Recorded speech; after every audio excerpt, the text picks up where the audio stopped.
In the Titanic movie, you won't see any fumes above the fourth funnel of the legendary ocean liner, and it's not a mistake. Back in 1911, the year before the Dream ship's departure, large ships would mostly sail with 4 chimneys. They needed those to draw heat and fumes from their massive boilers. The Titanic was a real engineering gem that only needed 3 chimneys to function. So the fourth was added for balance and more impressive looks. The White Star Line thought the public would have been disappointed to see only 3 pipes on the greatest ship of all time. The Titanic's sister ships, the Olympic and the Britannic, also had 1 fake funnel each for the same reason. The dummy chimney wasn't completely useless and served for ventilation. It took out the fumes from the machine spaces in the lower decks and from one of the first-class general rooms. 1 big ventilation funnel, instead of several small ones, helped to declutter the upper decks and left more open space for passengers to enjoy their strolls. When Titanic went down, the funnels, each weighing 60 tons, went down with the rest of the ship. They were made extra tall to make sure the passengers weren't covered in the soot being ejected. Their height and weight let them stay in the upright position. The forward funnel, followed by the others, fell only when the ship went for the final dive. Those chimneys were much lighter than the bow, so they spread among other debris. The light material they were made of flattened once it hit the bottom, and the iron-eating bacteria living deep down took care of it later. The bow of Titanic remained intact when it hit the seabed, but the stern was completely mangled. When the famous ocean liner hit that iceberg, things got really messy. It took the future movie star a whole 2 hours and 40 minutes to submerge completely. The collision let water flood 6 out of 16 watertight compartments. As the water gushed into the starboard side, the ship started to tilt down in the front and a bit to the right. By midnight, the damaged compartments were spilling water into others, and it was chaos because these compartments were only watertight horizontally. Soon enough, water started flooding through the anchor chain holes, and by 2 a.m., the bow was sinking, and the stern's propellers were lifted out of the water. The ship kept flooding until the moment the bow went underwater, and the stern shot up almost 45 degrees. The weight of those massive propellers stressed the ship's midsection. The steel just couldn't handle it and failed. Survivors described that moment as some loud noise, like breaking china or falling gear. That was the Titanic's upper structure giving in. By 12 past 2 a.m., the bow and stern were only connected by the inner bottom structure. Minutes later, the bow, weighing almost 16,000 tons, broke loose from the stern. The stern rose sharply to an almost vertical position and started sinking slowly. By 2:20, it disappeared underwater. The bow was cruising down at about 13 miles per hour and had hit the ocean floor almost a half an hour before the stern. The 2 parts of the Titanic now lie 2,000 feet apart, pointing in different directions. The bow remained mostly intact, just covered in mud. The stern turned into a tangled wreck because of the implosions it went through during the descent. The air trapped within the structure just couldn't handle the increasing pressure of the water deep down. Signal rockets played a big part in the Titanic's tragedy. When a ship goes down, you're supposed to shoot up red flares to signal trouble. But someone decided to stock Titanic with white lights instead of the usual red ones. So when the ship smacked into that iceberg, the crew fired off white flares. The SS Californian was passing nearby, and his captain knew the Titanic was in a dangerous iceberg zone. The crew didn't spot the sinking Titanic, but they sure saw those white rockets. The radio between the ships was useless because the Californian's operator switched it off. The captain had a gut feeling something was off, so he flashed a Morse code light signal at Titanic. But he received no reply because the Titanic had already gone underwater. There was another ship, Samson, sailing alongside the Titanic. It had plenty of illegally hunted frozen seal meat from Canadian waters abroad, so it was sailing with lights off to remain unnoticed. When they saw the Titanic's white rockets, they thought it was the Coast Guard and zoomed away. Samson didn't have a radio, so they couldn't find out about the ongoing disaster. The crew got the news about Titanic only when they got to the coast of Iceland the following month. There have been many theories to explain the Titanic tragedy, and one of the recent ones says that there was a fire involved. An Irish journalist went full detective for decades, digging into the mystery, and stumbled upon a game-changer. He came across a photo album that had been hiding from the public for a century after the tragedy. In the pictures, taken at the Harland and Wolff shipyard in Belfast, Northern Ireland, just over a week before the liner sailed, you can clearly see a massive 30-foot black spot on the ship's hull. Maloney researched the photos and eyewitness testimony from the time and claimed that a fire spontaneously broke out inside of one of Titanic's enormous coal bunkers. It was raging for a whole 3 weeks and messed with the metal, critically weakening a crucial segment of the ship's hull. Back then, most ships had just one hull, so it was the only skin the Titanic had. That's why the Iceberg managed to punch a hole through the ship so easily. If it hadn't been for the fire, the Titanic might have shrugged off that iceberg collision. The company operating the liner knew about the fire, but they decided to conceal that fact. They didn't want any negative stories in the press as they faced some serious competition in transatlantic voyages. The Titanic was sold out, so they stocked up on coal and made it sail. The moon might have also played a role in the sinking. Our satellite heavily affects tides on the Earth. The closer it is to our planet, the stronger the tides are because of the increasing gravity of the moon. Back in 1912, the moon was so close it made several glaciers in Greenland break apart. Massive chunks of ice that broke off from the glaciers started floating south. The supermoon event came just 6 minutes after a spring tide. During new and full moons, the alignment of the moon, the Earth, and the sun makes their combined gravity reach its peak. And the day before, our planet had come the closest to the sun that year, which made the gravity even stronger. This mixture of events created perfect conditions for one of the most powerful tides in history. It created the perfect conditions for the icebergs breaking off from Greenland's glaciers to move freely. Opponents of this theory say that the difference in tidal force wasn't actually that big, and it couldn't have been the main cause of the sinking. The iceberg tore down the side of the ship, leaving a huge opening in the hull. It wasn't a continuous rip, and damage was caused in several places. Some experts believe the ship would have survived the iceberg if it had hit head-on. The Titanic had watertight compartments designed to prevent flooding in case of a collision. Only the first 3 or 4 of these compartments would have been flooded. This could have helped save a lot of lives. Supporters of this theory put the blame for the disaster on First Officer William Murdoch. Huge, fast-moving ships don't just turn in a matter of seconds like a speeding car. It takes minutes. When Murdoch realized the collision was inevitable, he tried dodging left to avoid a direct hit. But despite his efforts, the ship still collided with the iceberg. You know the rest.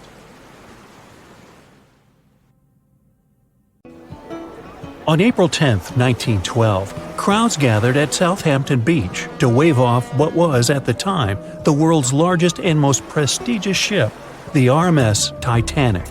The cost of the most expensive first-class parlor ticket was $4,350. That's around $70,000 in today's money. But barely 5 days after steaming away, the ship was swallowed by the Atlantic Ocean. So let's rewind and go back to what actually happened on that fateful night. The captain wanted to set a speed record for the ship's maiden voyage and arrive early.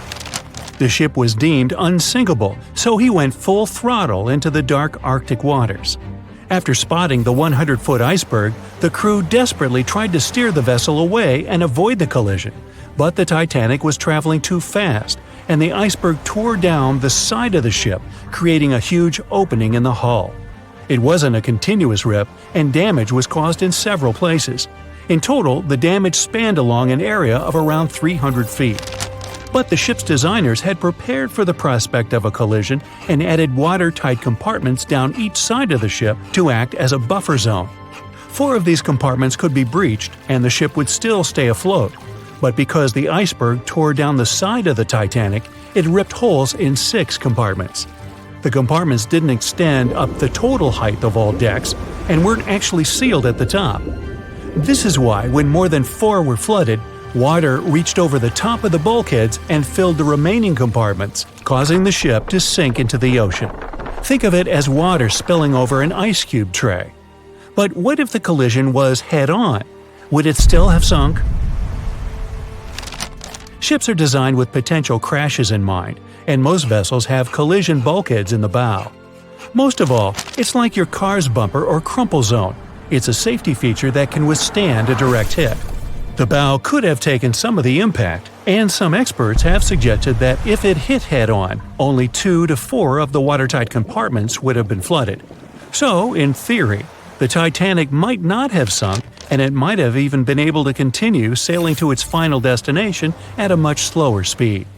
The force of impact would likely have been huge, though. But although passengers would have been injured by the force, they'd have been able to stay on the ship to wait to be rescued by other ships, rather than being forced into the icy waters of the Atlantic. Still, one of the Titanic's designers, Edward Welding, suggested that the force of the impact might not have actually been that big. He told the British Inquiry that lots of people scarcely felt the collision, and he believed the ship would not have sunk if it did hit the iceberg head-on. The ship was also designed with remotely operated watertight doors between all compartments, so any floods could have been quickly sorted out. Because Titanic had 6 breaches from the side collision, and because it happened so quickly, sealing the doors wouldn't have made a difference, as it was essentially impossible to save it by that point. The ship immediately began to flood, with water pouring in at a rate of roughly 7 tons per second, 15 times faster than it could be pumped out. So, while it sounds like the Titanic would have survived had the ship hit the iceberg head-on, this idea does come with some issues. First off, the collision bulkheads were designed to survive a crash with another ship, not a giant iceberg. If 2 ships collided, both would absorb some of the impact in their bulkheads, sharing the impact and likely staying afloat. But an iceberg is stationary, meaning that Titanic would absorb most of the energy from the collision.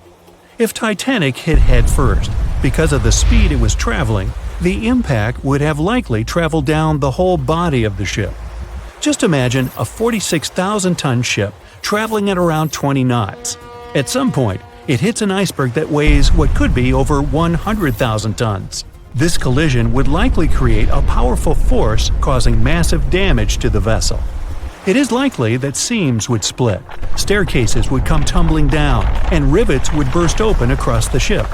All that would have potentially flooded even more compartments. This could have caused Titanic to sink in a matter of minutes rather than hours. But that's just the tip of the iceberg. As we all know, the biggest part of it is hidden underwater. So if Titanic had been traveling head-on, it's likely it would have hit the part of the iceberg below the water first, which would send it veering off course. Hitting an iceberg is not like hitting a brick wall. In this case, the ice under the water would have torn open the bottom of the ship and caused damage to the sides. Icebergs also aren't flat, solid objects. If a flat collision happened, the ship might have stayed afloat, but icebergs come in many shapes and sizes, from domes to wedges. Studies have also been done on the steel used to produce Titanic, and the tests show the metal was about 10 times more brittle than the steel we use today. The ship was built before we understood the effects of low temperature on steel. The old steel used to make the vessel would not bend when faced with freezing temperatures, but break. Recovered pieces of Titanic's hull plates show that the hull just shattered on impact. Hitting head-on would also cause a very severe and abrupt stop, so even if the ship hadn't sunk, there would still have been major issues. Think about when you suddenly hit the brakes on your car, or when the bus stops while you're walking down the aisle and you get flung forward. Passengers would have been thrown across the ship, and because the crash happened at night, most people were sleeping, so wouldn't be able to effectively prepare for any sort of impact. This would result in injuries for most people on board. It would be especially bad for those at the front of the ship, where the accommodation for the off-duty firefighters, greasers, and engineers was. But while passengers and off-duty crew may have been thrown out of bed, there would be a lot more survivors than in the original scenario. Many ships have had head-on collisions and made it back to shore. Not many people know that Titanic actually had 2 sister ships. The White Star Line, the company that built Titanic, also built vessels called Britannic and Olympic. Captained by Edward J. Smith, who would later helm Titanic, the Olympic set off on its maiden voyage in June 1911. But much like for its sister ship, disaster was just around the corner. On its 5th commercial voyage, Olympic collided with a Royal Navy ship, HMS Hawke. While the Olympic received damage to its side, Hawke crashed into the other vessel head-on. The bow of the Hawke was completely crushed by the collision, but because the ship had watertight compartments, it managed to survive the impact and later returned to shore for repair. Another study case is the SS Andrea Doria, which was an Italian ocean liner that made global headlines in 1956. Like the Titanic, the Andrea Doria was heading for New York City on its 101st voyage when disaster struck. On July 25th, the vessel collided with the 524-foot Swedish passenger liner Stockholm. The Stockholm hit the ship head-on, but the point of impact for the Andrea Doria was on its side. The front of the Stockholm was completely smashed, but because the impact was on its hull, it managed to survive. The Andrea Doria, however, sadly sank due to the collision being on the side of the ship.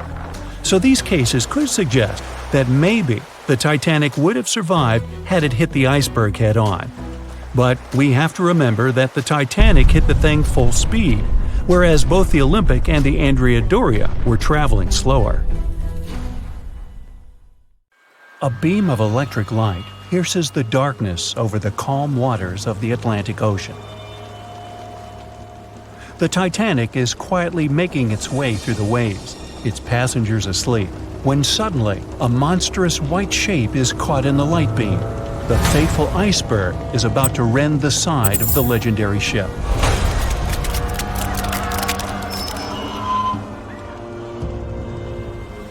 April 14, 1912, only 2 days before someone will take a photo of a giant iceberg with a pretty unusual elliptical shape. It turns out that this iceberg most likely formed out of snow that fell 100,000 years ago. Researchers used computer modeling to figure out its origin. They used data from 1912 and added some new information about winds and ocean currents. They concluded that the iceberg was probably a part of a small cluster of glaciers in southwest Greenland. These days, it's possible to calculate the routes of such icebergs in any given year in the past. So the infamous chunk of ice was on its way from Greenland to an area further south from Cornwall. If the ship had passed through that region only 2 days later, the iceberg would have moved far away from the point where they met. At first, the weight of the most well-known iceberg in the world was 75 million tons. With time, it started to slowly melt away, and when it sank the Titanic, its weight was only 1.5 million tons. By the time of the collision, it had probably been melting for months, but it was still a true monster. When the Titanic sank, the iceberg was 400 feet long, and more than 100 feet of its surface was above the water. Some people believe it was a supermoon that caused the Titanic to sink. That night, there was a rare lunar event. It hadn't happened for 1,400 years. In normal conditions, the iceberg wouldn't have traveled so far south without melting and losing the largest part of its mass. But the supermoon could have been the reason for an unusually high tide that pulled the iceberg away from the glacier way faster than usual. There's a specific type of bacteria that slowly consumes the remains of the Titanic. Salt corrosion, ocean currents, freezing temperatures, plus this rust-eating microorganism might consume the entire wreckage. American actress Dorothy Gibson was aboard the Titanic. She survived, and when she arrived in New York, she started filming a movie called Saved from the Titanic almost right away. The movie was released only a month after the Titanic sank, and in the movie, she even wore the same shoes and clothes she had during the actual disaster. The movie was a big success at that time, but the only known copy was destroyed in a fire. 14 years before the Titanic sank, a novella called Futility had been published, and it seemed to have predicted the whole event. The plot centered around a fictional ship called the Titan that sank during its voyage.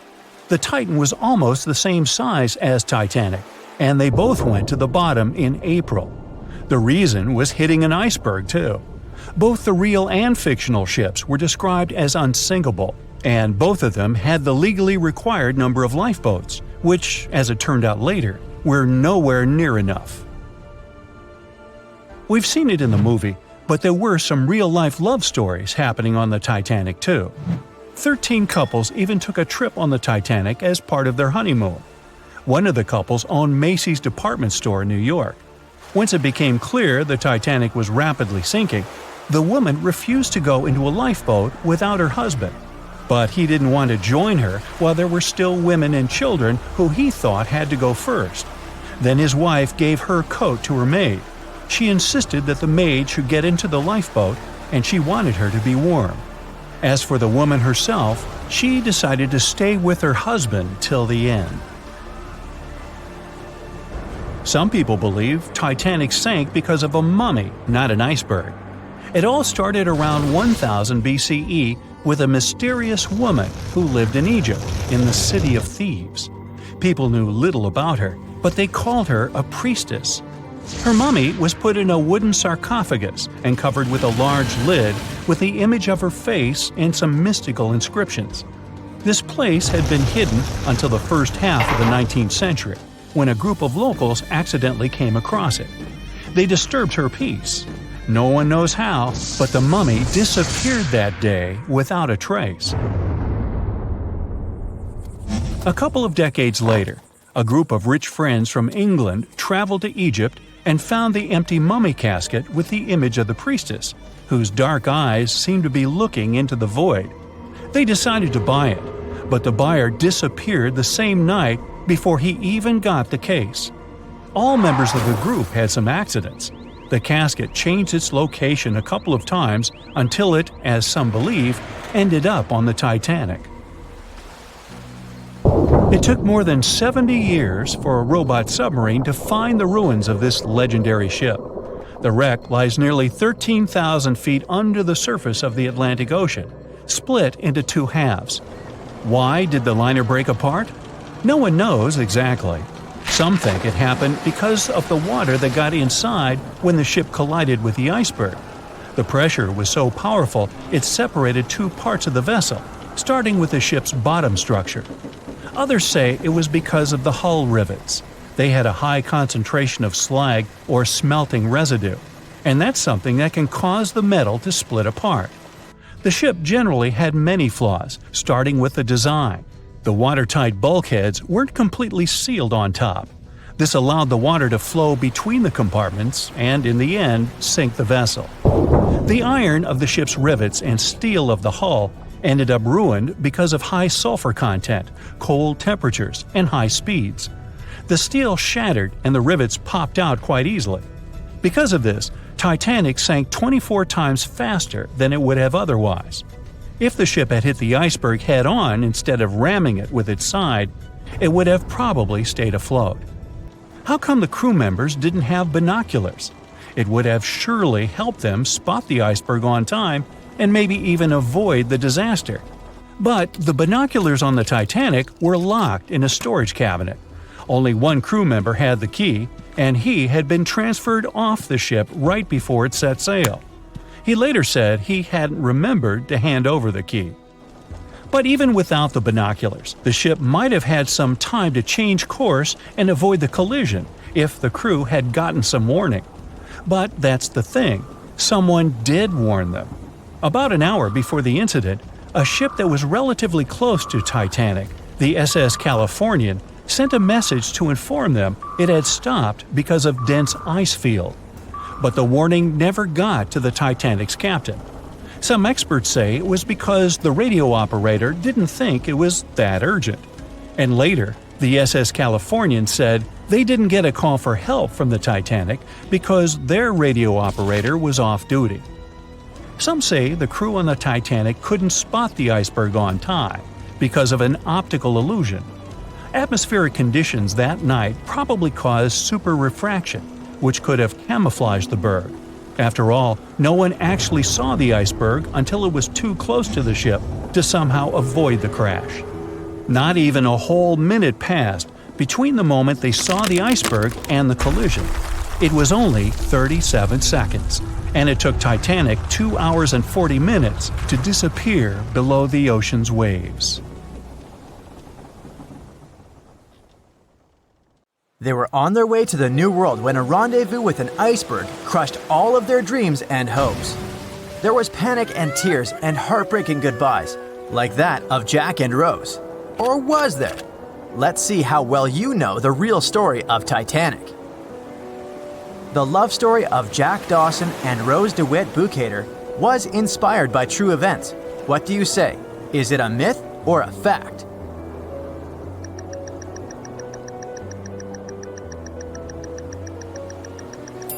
The most emotional Titanic love story was actually all made up by the screenwriter and director of the famous movie, James Cameron.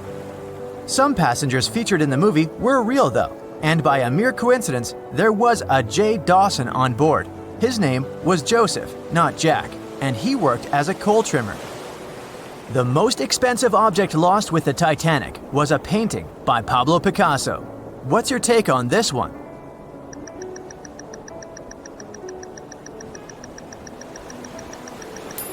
It's a myth, another one given to us by the famous movie. The most valuable item that went down with the Titanic was probably a Mary Joseph Blondell painting, created in 1814.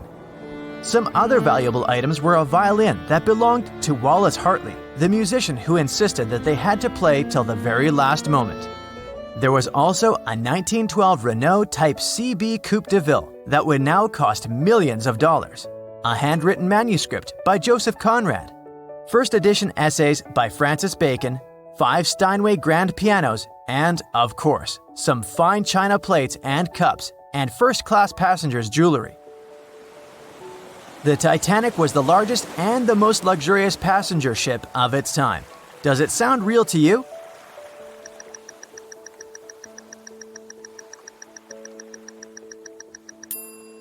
Yep, it's totally true. In April 1912, the Titanic was the largest ship ever built. It was 882 feet long and had a maximum passenger capacity of 2,435 people. That's not a lot compared to the largest cruise ship of today, the Symphony of the Seas. It's just a bit longer than the Titanic, but has more than double the passenger numbers. And yes, no other cruise liner has probably beaten the Titanic in terms of luxury to this day. It costs more than $200 million to build in today's money. The tickets were also quite expensive. Duh!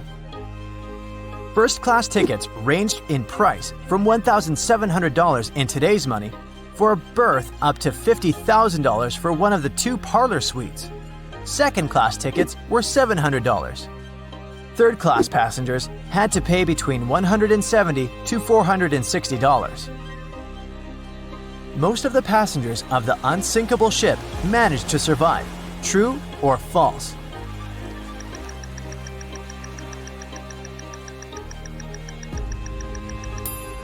Sadly, it's false. Only 37% of all the passengers actually survived the meeting with the Titanic. Around 61% of the first-class passengers, 42% of the second-class passengers, and 24% of the third-class passengers made it out alive. The Titanic was passing through the Bermuda Triangle when things went wrong, and that's probably why it sunk. What do you say, myth or reality?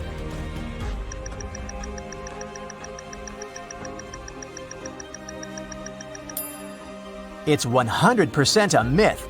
The Titanic never even came close to the Bermuda Triangle.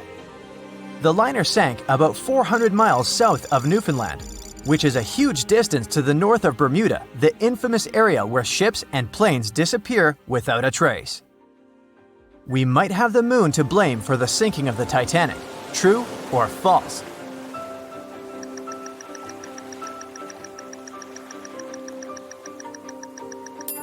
This one is true. The moon heavily affects the tides on Earth. The closer the moon is to the Earth, the stronger the tides are because of the increasing gravity of our satellite. Back in 1912, the moon was so close it made several glaciers in Greenland break apart. Massive chunks of ice that broke off from the glaciers started floating south. The supermoon event came just 6 minutes after a spring tide, the alignment of the moon, the sun, and the Earth that makes their combined gravity reach its peak twice a month. And the day before, our planet had come the closest to the sun that year, which made the gravity even stronger. This mixture of events created perfect conditions for one of the most powerful tides in history. Icebergs breaking off from Greenland's glaciers drift off to the coastal waters of Labrador and Newfoundland, where they often run aground. To move on, they need to either melt and become lighter or catch a high tide that would carry them further. The 1912's tide was as high as it gets. So they shifted many shipping routes south because of the huge amount of icebergs. But not the Titanic, of course, as they believed it was unsinkable. It took 4 hours and 40 minutes for the Titanic to sink. What do you say?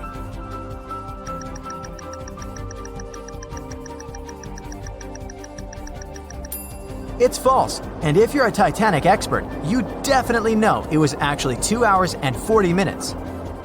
And this was slow enough, given the damage caused by the iceberg. It didn't sink faster, thanks to the ship's construction. There were 16 watertight compartments in the lower part of the ship. They worked as a lifeline. When the iceberg crashed into the hull, it broke into 6 boxes. The Titanic could have stayed afloat only if 4 compartments had been damaged. Water filled the first 6 compartments within 1 hour. During this time, the ship tilted slightly to the right side.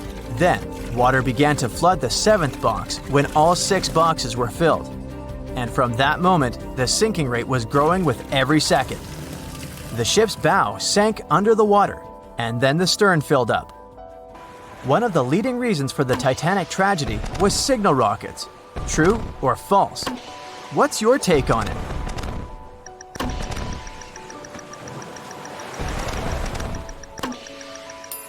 This one is true. When any ship sinks, the crew members must release red flares. It's a signal to all nearby ships that someone is in trouble. But for an unknown reason, someone put white lights in the Titanic's rocket box. When the ship crashed into an iceberg, the crew members released white flares. Another ship, SS Californian, was nearby at the time. Its captain knew the Titanic was going through a dangerous iceberg area. The crew of this ship didn't see the Titanic in the dark, but they noticed white rockets. Radio communication between the vessels didn't work. The SS Californian operator turned off the receiver.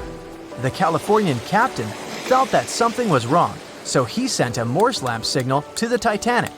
But it was too late. The ship was already underwater, so no one could respond. Another ship, Samson, was sailing alongside the Titanic. It drifted with lights off since it was catching seals, and that's not legal. When the captain saw the Titanic's white rockets, he thought it was the Coast Guard. So Samson sailed away as fast as they could. They realized they had abandoned the drowning passengers once they made it to Iceland and learned the horrible news. In 1996, one expedition managed to raise the Titanic from the ocean floor. Do you believe it?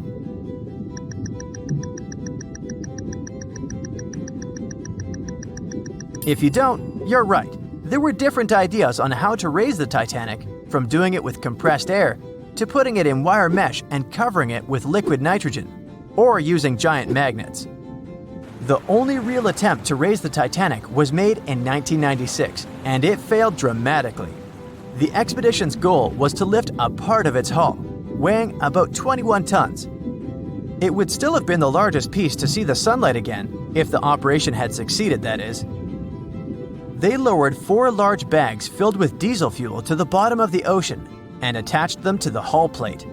Then, the fuel bags were released and they started lifting the pieces on their own. The plate was about 200 feet below the surface when the weather got rough. The expedition members decided to tow the part to calmer waters around 80 miles away. Long before they reached the towing destination, half of the plate broke off and sank to the bottom again. 2 of the lifting bags seemed to have broken loose, and the hull went down. The Titanic will most likely crumble to dust halfway up if someone tries lifting it again. So, how many correct answers do you have? Let me know in the comments below. Can you guess how many theories of the Titanic's sinking exist? Right, loads, including a theory of my own, which I'm going to share with you today. And then you can decide which one seems most likely to you. One piece theory. The very first version of the events was the One Piece theory. It's very simple and basically claims that the sinking happened without any breakups. 2:15 a.m., the ship collides with an iceberg. 2:18 a.m., the lights go out. The ship reaches an angle of 45 degrees and then quickly begins its final plunge into the ocean depths. 2:20 a.m., only about 3 minutes later, the RMS Titanic disappears under the surface of the ocean for good. The liner doesn't break, it just goes down as a whole piece. Of course, this can't be true. In April 1912, the Titanic was not only the largest ship in the world, but also the largest ship ever built. It's hard to believe that such a heavy vessel could have gone down without breaking. That's just impossible. Well, I mean, you can't blame the theorists. Before we found the wreckage, there were no other theories. Wait a minute, or were there? The day after the disaster, the survivors gave their interviews. They talked about what had happened, and some of them claimed that the ship had actually broken in two when it had been flooded. For example, Jack Thayer, a 17-year-old boy, outlined the sinking as he remembered it, and L.D. Skidmon drew a sketch based on his description. The picture clearly showed the ship breaking in half. But no one believed Jack or other witnesses. There was no evidence, so their claims were received with a grain of salt. But in 1985, things changed. First, breakup theory. That's when Robert Ballard found the wreckage of the Titanic in the depths of the ocean. When people saw the wreckage, it became clear that Jack and the other survivors had been right. The Titanic did indeed break in two when it sank. So it's time for a new theory. 2:15 a.m. The keel breaks, the starboard list eases, and the hull continues to bow and crumble. 2:17 a.m. The galley sections break off. The towers immediately drop under their own weight. The lights go out. The stern is pulled into the air. The bow breaks off and starts sinking. The aft is barely hanging on to the starboard side of the stern section superstructure. The stern section slowly lists over to port as it begins sinking again. It rises up one last time and pivots in a semicircle as it sinks. It all sounds pretty convincing, right? But people began to find plot holes in this theory. For example, the Titanic couldn't have held together until it reached such a high angle. The breakup would have had to begin much earlier. This only meant there was still a vast field for research and speculations. So people started to come up with their own possible scenarios. How about we look first at the ones no one likes? V-break and Aaron 1912 V-break. According to the first breakup theory, the Titanic reached a high angle, and the weight of its unsupported stern caused it to crack from the top down. But it's physically impossible. So, are there any other ideas? In 2006, Roger Long, a naval architect, decided to research a so-called V theory. 2:17 a.m. The breakup begins at a shallow angle, perhaps as little as 11 degrees. The upper structure fails and starts to crack. At this moment, only its double bottom is holding the Titanic together, but it starts to bend under the strain too, failing the ship. Water is pouring through the crack. It increases the weight in between the two sections, bending the Titanic the other way and pulling it into shape somewhat resemblant to the letter V. The upper decks get mangled and bent together. The bow heads for the bottom, and the stern is the last to sink. This theory has since been disproven many times, though. Roger Long believed it because the broken edges of the upper decks in the Titanic's bow section were all mangled and crushed. However, we have learned that it happened because of the so-called hydraulic downburst, the force of the water crashing into the deck as the Titanic hit the ocean floor. Another V-break theory states that the bow had risen out of the water after the break. This theory was mainly peddled by one former Titanic enthusiast. But not only has this theory been proved to be physically impossible due to the bow's incredible mass, it was also inspired by incorrect information. Remember Jack Thayer? Well, it was based on his sketch and the words of a couple of passengers. But the truth is, None of them had ever seen the Titanic break down like this. Jack himself even stated in an interview that the sketch was completely out of context to what he had actually seen. It was drawn by a passenger on the Carpathia, the ship that received the Titanic's distress signal and came to its aid. It couldn't be used as evidence. Now that we know this, let's move on to the theories that most people believe in. James Cameron's banana peel theory. Who hasn't seen the legendary movie about the Titanic, right? It became the leader of the 70th Academy Awards ceremony in the number of nominations and awards, and deservedly so. But did you know that James Cameron had been interested in the Titanic for many years and studied the ship's history? His books and research are very detailed, and he even came up with his own version of the events. It's called the banana split theory, and this is actually what you could see in the movie. Here's how it goes. The Titanic reaches a 23-degree angle and fractures down to the keel. The double bottom acts as a hinge as the stern falls down. When the double bottom fails, the bow and the stern separate. The stern lists to port, standing vertically, and then begins to go underwater. This theory is the most scientifically accurate one, along with Roy Mengat's theory. Wait, who's Roy Mengat? Mengat theory. Roy Mengat was an engineer who came up with the most plausible theory for the time being. 2:17 a.m. The lights go out on the Titanic. At this moment, the ship is at an angle of 20 to 23 degrees. Suddenly, the vessel snaps in two just around the third funnel. It causes the stern to settle into the water. The keel fails first. The draft and lower hull are crushed and break apart. Water surges into the bow and stern of the ship through the huge cracks, causing the bow section to sink beneath the waves. The stern rises up to the angle of 70 to 90 degrees, and then it sinks too. This theory seems to make the most sense, but it's quite controversial. The survivors who saw the breakup stated that the stern had settled back with the bow completely missing. Mengat's theory, however, contradicts that statement, while James Cameron's scenario takes this into account. Are you thinking what I'm thinking? The truth must be somewhere in the middle. My version. Now, as promised, I'll provide you with my version of the events. Well, it's not really my theory, more like a combination of Roy Mengat's and James Cameron's ones. I believe that James Cameron was right about the breakup. 2:17 a.m. The ship is at a high angle. The lights go out. Then it snaps into two pieces. The bow starts sinking. The double bottom is still attached to the stern for a minute or so. Once the double bottom fails, the two parts separate and the bow goes down. Then, as Mengat said, the stern rises up at a high angle, and then it begins to sink vertically. It might have actually happened because the survivors stated that they had seen a clean break. This means it couldn't be hidden. And they had also seen the stern staying vertically in the air for a long enough time, probably a few minutes, before disappearing.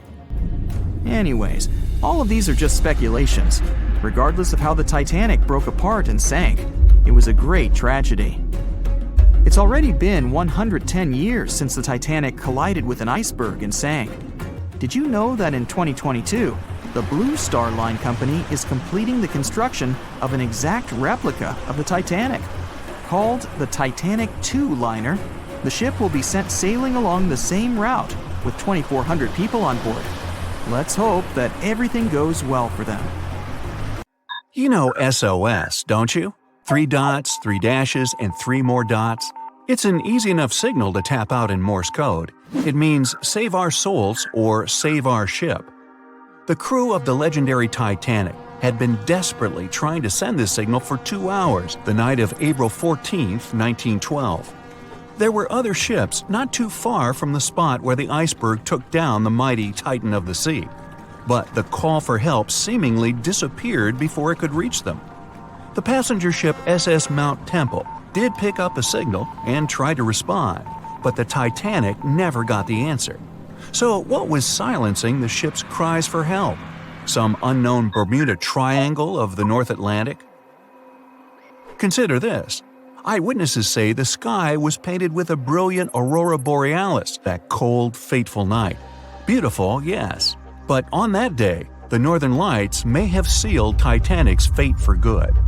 You see, the aurora borealis forms thanks to geomagnetic storms. Sounds complicated, but those are basically fluctuations in the Earth's magnetic sphere.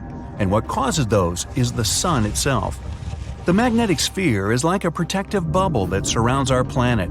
It blocks harmful solar rays, winds, and other cosmic dangers from reaching us. Without it, life on our planet wouldn't be possible. Earth would look more like Mars. You also have it to thank for compasses pointing north. Experts know the Earth's magnetosphere affects navigational equipment, or disrupts it. Which brings us back to the Titanic. Recently, a published weather researcher named Mila Zenkova proposed a theory that solar flares, which provoked a geomagnetic storm, could have played a major role in the Titanic's untimely demise. Solar flares make themselves known on Earth all the time. Some people are especially sensitive to the magnetic storms they cause. These unlucky folks can feel weakness, fatigue, headaches, and even mood swings.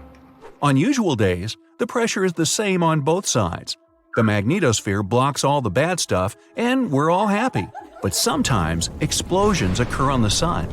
They can be massive, Earth-sized. These flares shoot out a wave of charged particles that collides with the magnetosphere at high speeds. Our protective bubble then goes on the defense. It shrinks, deforms, and pushes those particles toward the poles. Enter those brilliant lights dancing above the Titanic that night.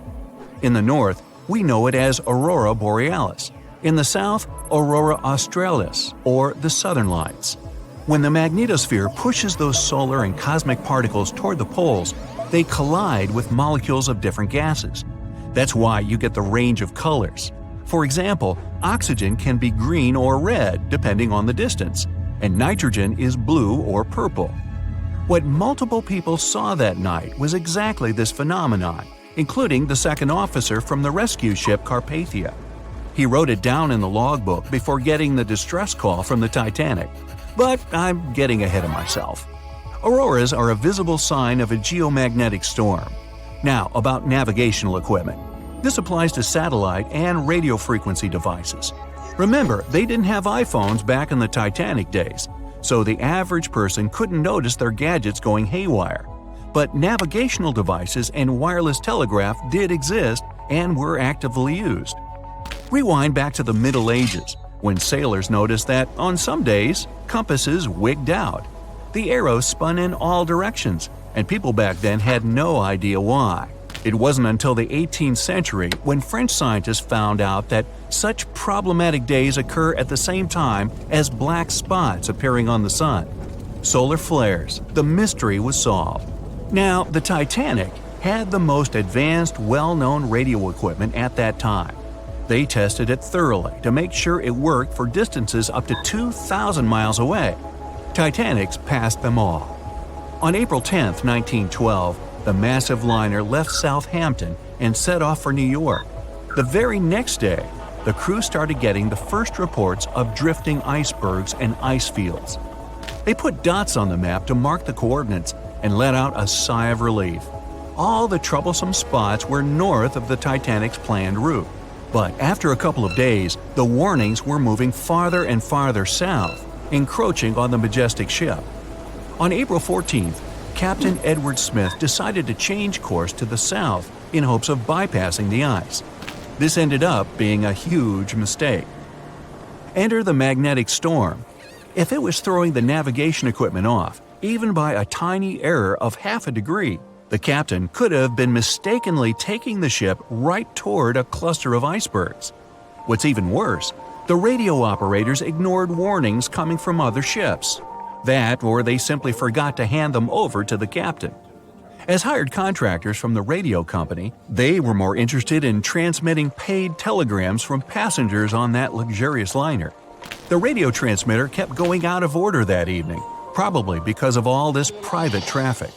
When it was finally fixed, operator Jack Phillips received another message from the SS Californian at 10:30 p.m. Their operator was trying to warn Phillips about the coordinates of drifting icebergs, but he paid them no attention. He was nervous and in a hurry. Was the magnetic storm to blame for his frayed nerves and bad mood? We can only speculate. But as you know, some people are more sensitive to these things. The weather was fine, the ocean was calm, the water was smooth as glass. Despite all the warnings, the ship continued to sail at a maximum speed of over 22 knots. An hour later, Titanic collided with the infamous iceberg. On April 15th at 12:14 a.m., in the middle of the night, Titanic's operator started to transmit the first emergency signals. The SS Californian was sailing just 20 miles from the Titanic. They could have easily come to a quick rescue.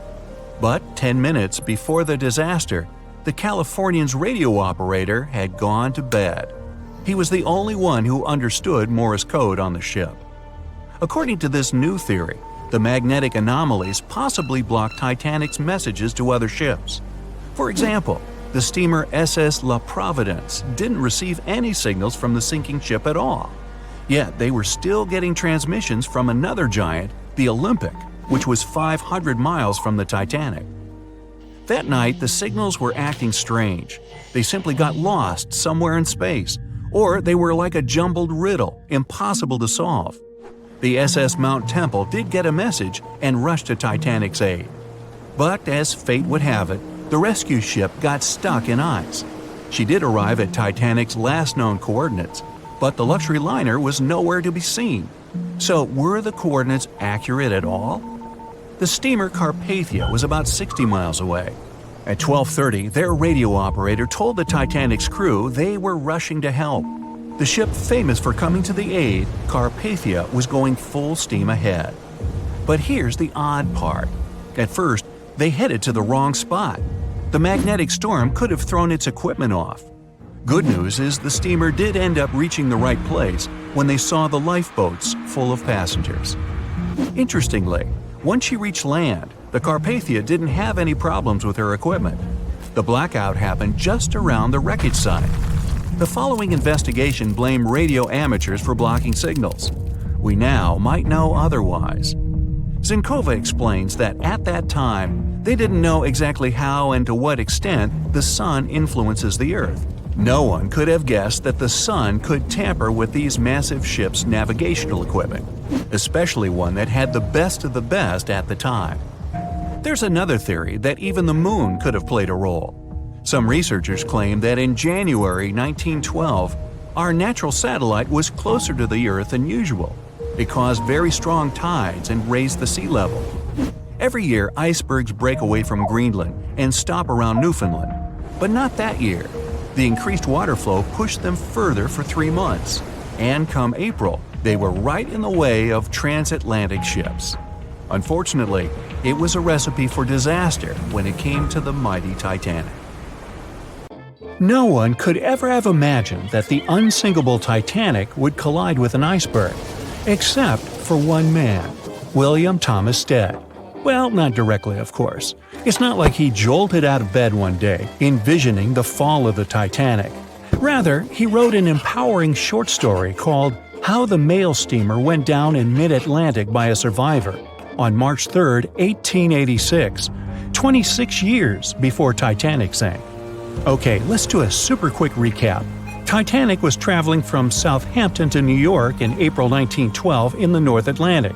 The ship hit an iceberg, and less than 3 hours later, it was completely underwater.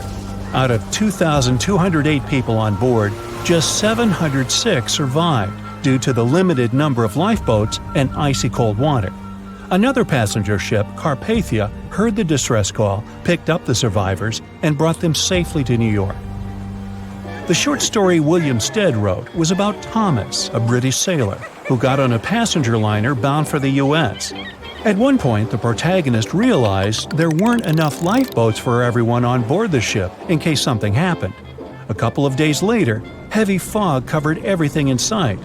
Luck was not on the liner's side, and it collided with a stray ship, just like Titanic struck an iceberg.